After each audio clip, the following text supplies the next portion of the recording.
With Peter Laviolette, McDavid, Kucherov, and MacKinnon, the three Hart Trophy nominees. They were 1, 2, 3 in points. No one else was even close. MacKinnon also won the Rocket, 5 more goals than McDavid, 9 better than Kucherov. Coach, who's your pick for the Hart? Tough crowd there, boy. You got three of the best in the league driving their team where they need to go. So that's a tough call. I'm going to go with McDavid. Connor McDavid just did something that has NHL fans going crazy. Because after the Hart Trophy finalists were announced, people started asking how anyone could still doubt him.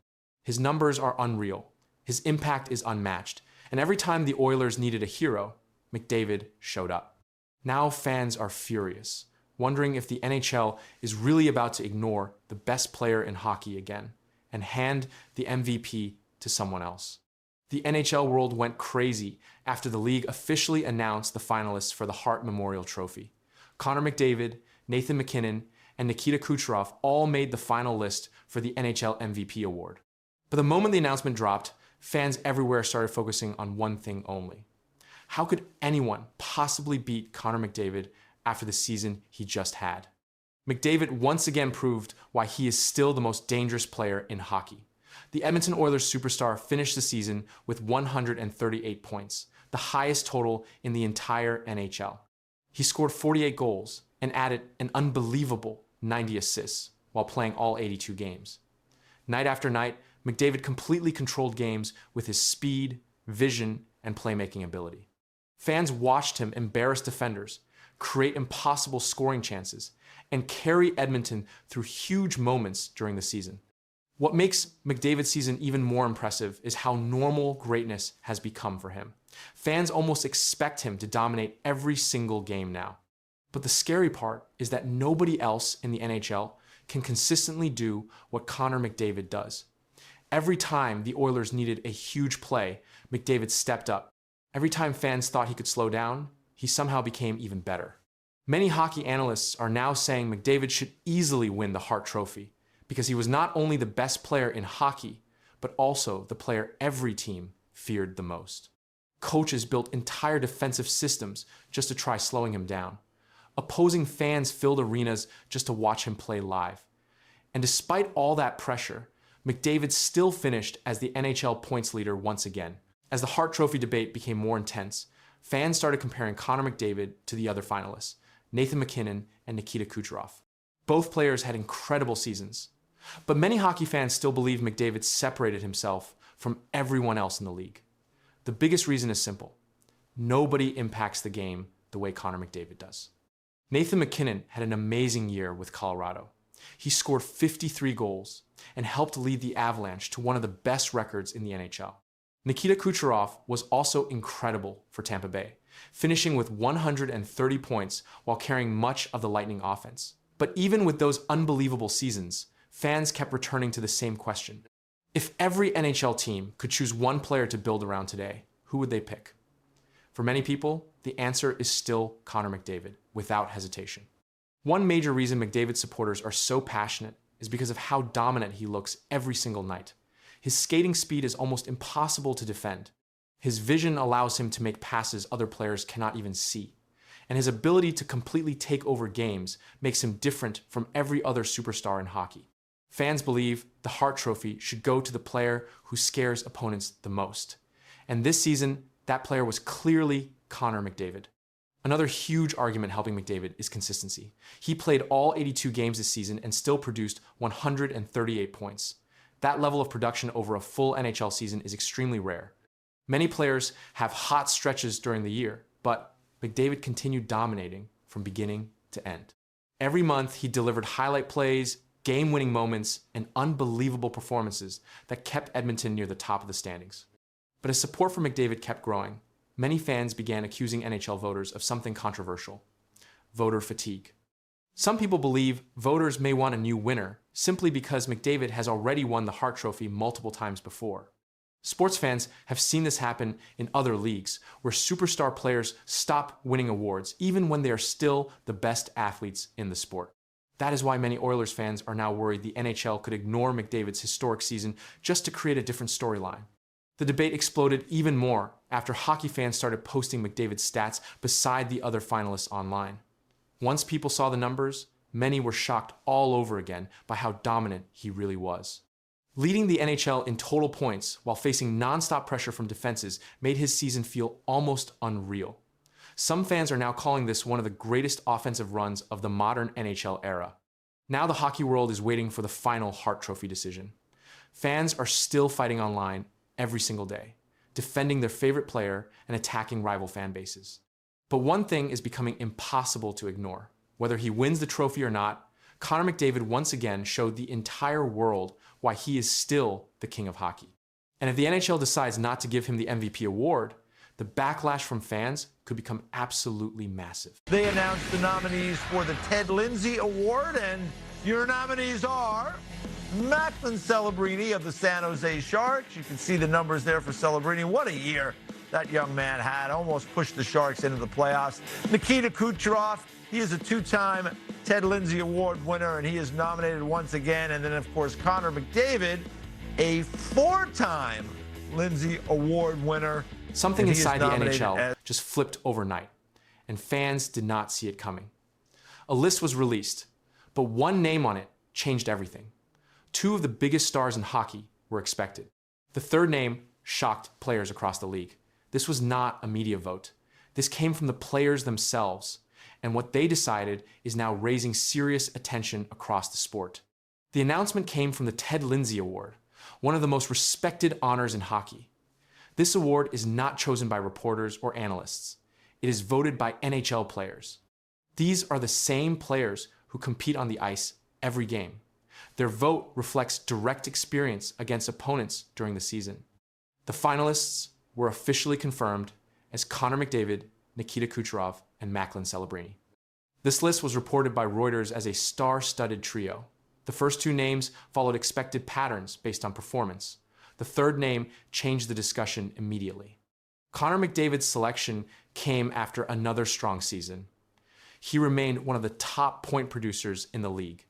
His role in the Edmonton Oilers offense continued to be central. He led plays, controlled puck movement, and contributed heavily to scoring chances. McDavid has already won this award multiple times in past seasons. His inclusion matched his consistent performance record. Nikita Kucherov also secured his place based on measurable output. He ranked among the top scorers during the season. His performance included goals and assists across multiple game situations. He contributed strongly on the power play and during even strength play. Kucherov's presence on the list reflected his steady offensive production. The focus quickly shifted to the third finalist. Macklin Celebrini's inclusion introduced a different type of player into the same category. He is at an early stage in his NHL career. Despite that, his performance this season placed him in direct comparison with experienced players. His ice time, scoring contribution, and consistency across games supported his position among finalists. The reaction to this finalist list focused on how the voting reflects direct competition. Players face each other across a full season. They track speed, control, and decision-making in real time. This makes the Ted Lindsay Award different from awards decided by media members. The selection shows which players stand out during actual gameplay situations, and that distinction remains central after the announcement. Connor McDavid's performance continued to follow a consistent pattern. He remained among league leaders in assists and total points. His ability to control puck movement and create scoring opportunities stayed constant across games. His ice time remained high, and he played a central role in offensive sequences for the Edmonton Oilers. These measurable factors supported his position among finalists without deviation. Nikita Kucherov's season also aligned with statistical output. He maintained a high scoring rate and contributed across multiple game situations. His role in Tampa Bay's offense remained stable. He produced both goals and assists while maintaining efficiency during power play opportunities. His inclusion reflected sustained production across the regular season, and his numbers remain among the top in the league. Macklin Celebrini's placement introduced a different set of data points. His performance came during the early stage of his NHL career. Despite limited experience compared to the other finalists, his contributions remained consistent across games. He recorded scoring plays and maintained regular ice time against experienced opponents.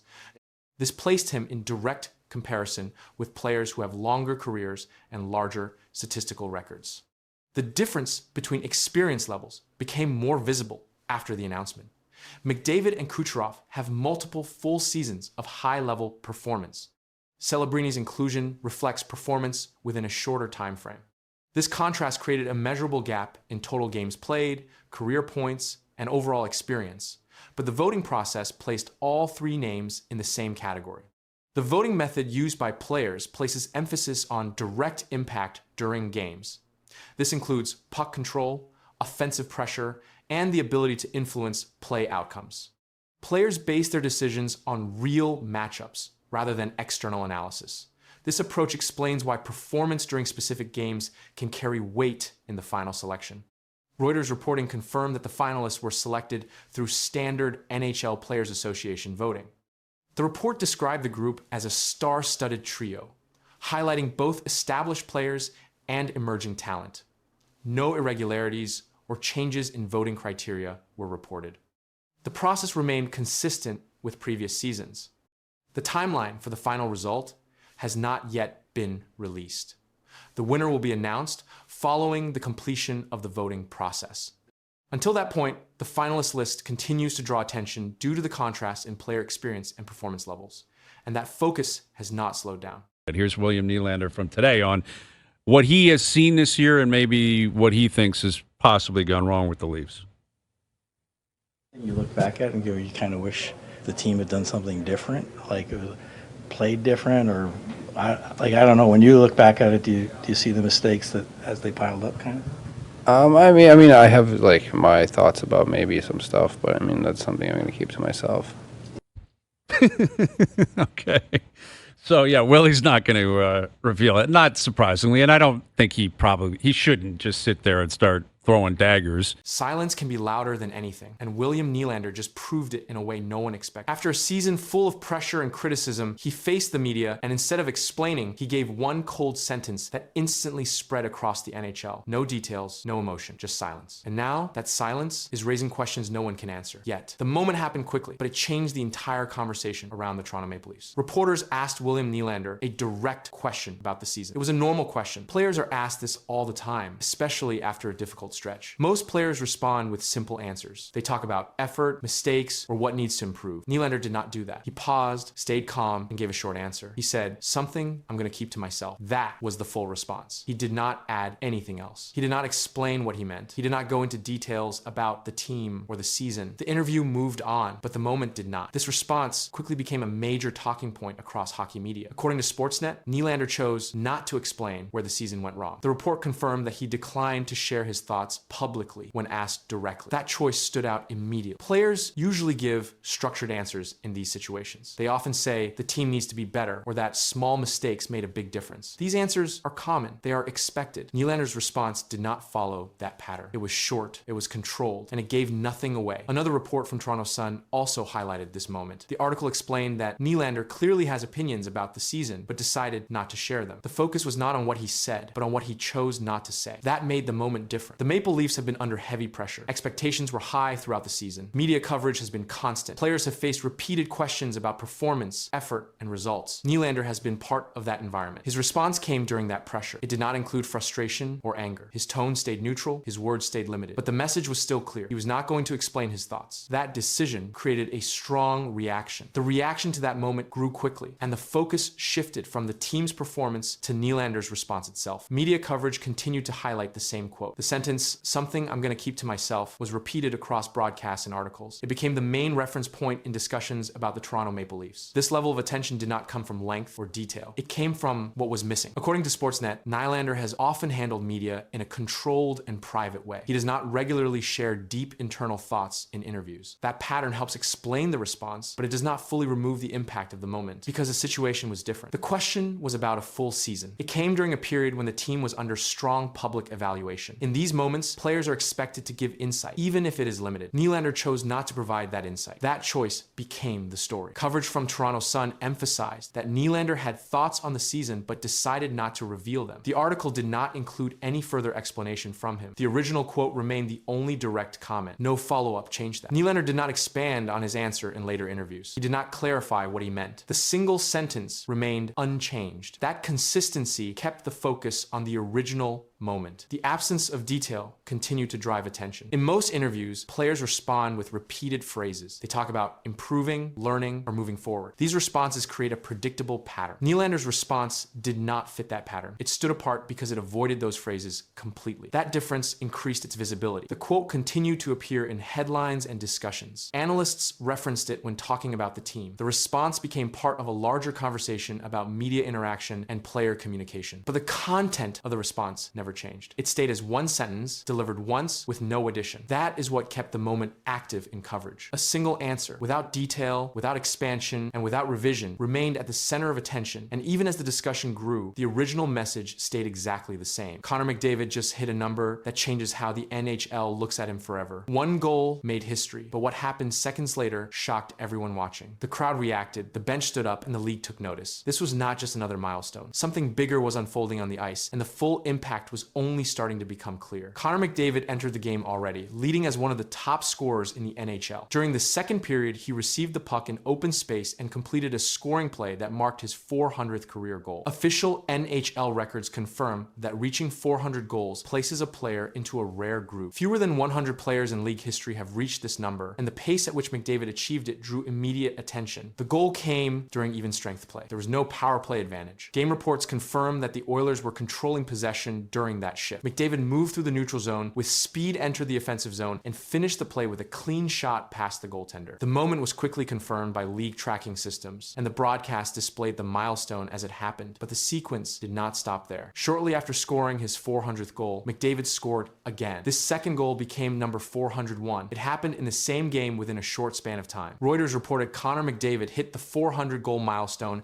and added another as the Oilers secured the win. That update confirmed both goals as part of a single performance, and it shifted the focus from just the milestone to the speed at which he moved beyond it. The Oilers continued to apply offensive pressure after the goals. McDavid remained active in play, contributing to multiple scoring chances. Game summaries show that he recorded more than just goals, as he remained involved in puck movement and offensive setups. His presence on the ice continued to affect the pace of the game, and opposing defenders were forced to adjust their positioning. Career data shows that McDavid has reached every major scoring milestone at a fast rate. Since entering the NHL in 2015, he has consistently produced high numbers each season. He reached 100 goals, then 200, and then 300 in fewer games than many players in the modern era. The 400 goal mark follows the same pattern, and that consistency has been tracked across official league statistics, but this latest moment added a new level to the discussion. McDavid's current total places him among the top active goal scorers in the NHL. Updated league data shows that his scoring rate remains steady across seasons. He has not shown long scoring gaps, and game logs confirm consistent production year after year. This pattern has been a key factor in how quickly he reached 400 goals, and it continues to shape how teams prepare to face him. The Oilers system relies heavily on speed and puck control. McDavid plays a central role in that structure. In the milestone game, his goals follow the same pattern seen throughout his career. He carried the puck through the neutral zone, created space, and finished plays under pressure. Shot data from the game confirms that both goals came from high probability scoring areas, which reflects his ability to position himself effectively during offensive plays. Defensive matchups against McDavid often involve top defensive pairings. Opposing teams attempt to limit his time with the puck by closing gaps early and applying pressure in the neutral zone. Despite these efforts, recent game reports show that he continues to generate scoring chances at a high rate. His speed allows him to move past defenders quickly, and this factor was visible again during the milestone performance. Statistical comparisons place McDavid among the fastest players to reach 400 goals in the salary cap era. Historical data shows that many players who reach this mark go on to surpass 500 goals. Based on current scoring trends and age-related performance models, projections indicate that he remains on pace for higher milestones if production continues at the same level, and that projection has been included in multiple reports following the game. The timing of the milestone also aligns with the later stage of the regular season. Teams are competing for playoff positions, and performance during this period carries added importance. Game results show that the Oilers secured a win during the milestone match, linking individual achievement with team success. This connection has been noted in post-game coverage as McDavid's scoring directly contributed to the outcome. Broadcast footage confirmed the exact moments of both goals. Commentators acknowledged the milestone in real time, and replays were shown across multiple angles. The sequence of goal number 400, followed quickly by 401, remained a central focus in coverage. This rapid progression changed how the event was viewed, shifting it from a single milestone to a broader performance moment that continued to draw attention after the game ended.